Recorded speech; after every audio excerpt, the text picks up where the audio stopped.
du Père et du Fils et du Saint-Esprit. Amen. Ô Seigneur, envoie ton esprit qui renouvelle la face de la terre. Évangile de Jésus-Christ selon saint Jean.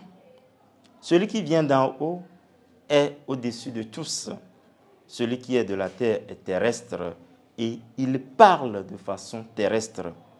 Celui qui vient du ciel est au-dessus de tous.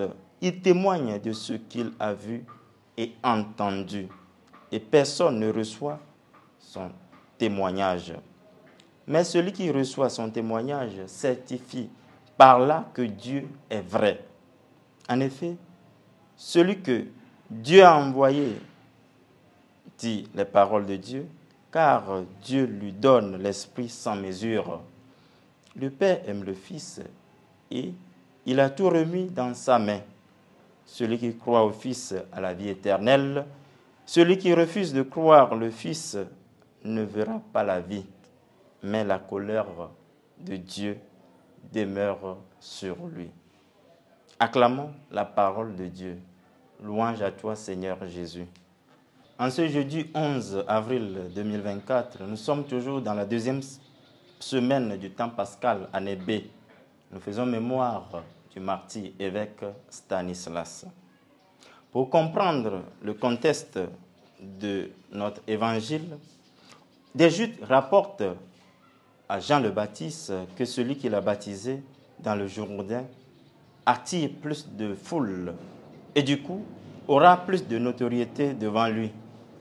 Or, Nicodème, qui avait rencontré le Christ, notamment, affirme déjà qu'il est venu de la part de Dieu. Donc, de sa préexistence divine et de sa prééminence sur tous les prophètes, le Christ vient de Dieu. Voilà pourquoi le passage évangélique de ce jour exhorte les destinataires à croire en Christ pour hériter la vie éternelle. Le texte présente une dualité en opposant la provenance terrestre à celle céleste.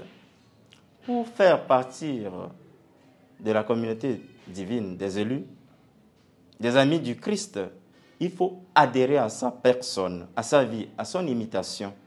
Car celui qui vient d'en haut, c'est lui qui nous montre le vrai chemin vers Dieu et témoigne par toute sa vie de l'amour du Père pour nous les hommes.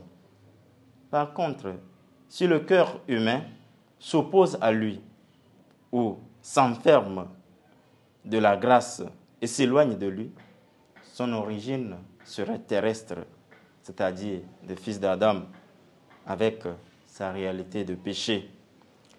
L'Évangile nous lance cet appel de ne pas s'éloigner du Christ.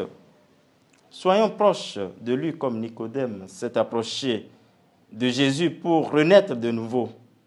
Cherchons comme Nicodème, nous qui voulons naître d'en haut, en cherchant les réalités du ciel, que sont la foi, la charité, l'amour, la vérité, la lumière, aujourd'hui et pour les siècles des siècles. Amen.